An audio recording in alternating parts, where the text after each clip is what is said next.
and white's position works perfectly together. Bishop d3. Now, Ivanchuk in this position had to respect bishop to b1. My friends, would you like to know something insane about this position? On low depth, the computer still thinks this is about equal. On a high depth, it's plus 2.5. Low depth Stockfish, which is not smart enough to run at such a high capacity on my browser here, doesn't realize this is winning position for white. It's a completely winning position.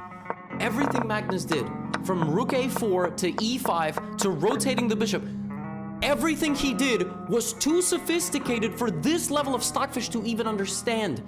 The deeper, more powerful supercomputer realized he was doing all the right things, and now Ivanchuk said, I gotta play h5.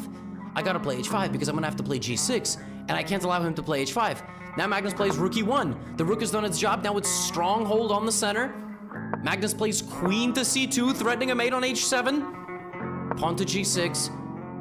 Now we create a threat that way. The best move in this position was g4. But, and with the idea of absolutely bulldozing like this, I think probably Magnus didn't like something with the knight jumping into the middle potentially, but it's still winning. Bishop to a2 creates a threat on the pin, queen g6. So black has to do this.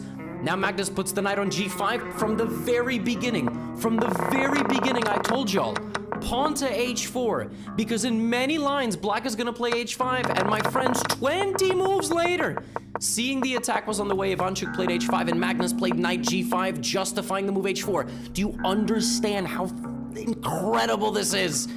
Rook f8 playing defense. Now the e-pawn is the juggernaut, supported by the knight, the rook, and the bishop from a distance. f6. And now, we have just pried the king's defenses away. h5, f6, that's a soft spot. Bishop back to b1. The bishop moved to b1 a few moves ago. Now it moves to a2. Then it goes back to b1 as we've made another weakness. Incredible play. Magnus utilizing everybody in Magnus's position working together on all sides of the board. f5, yet another weakness created. Now we go to exploit the dark squares in the position. Rook to d5, now the bishop comes back to hit. Rook c5, queen e3, knight d5, and the dance ends as Magnus plays b4, and the rook is just trapped. Ivanchuk is going to have to lose some material. He loses a pawn in the center. He tries to create a little bit of counterplay, but now 2 pawns down. He just resigns.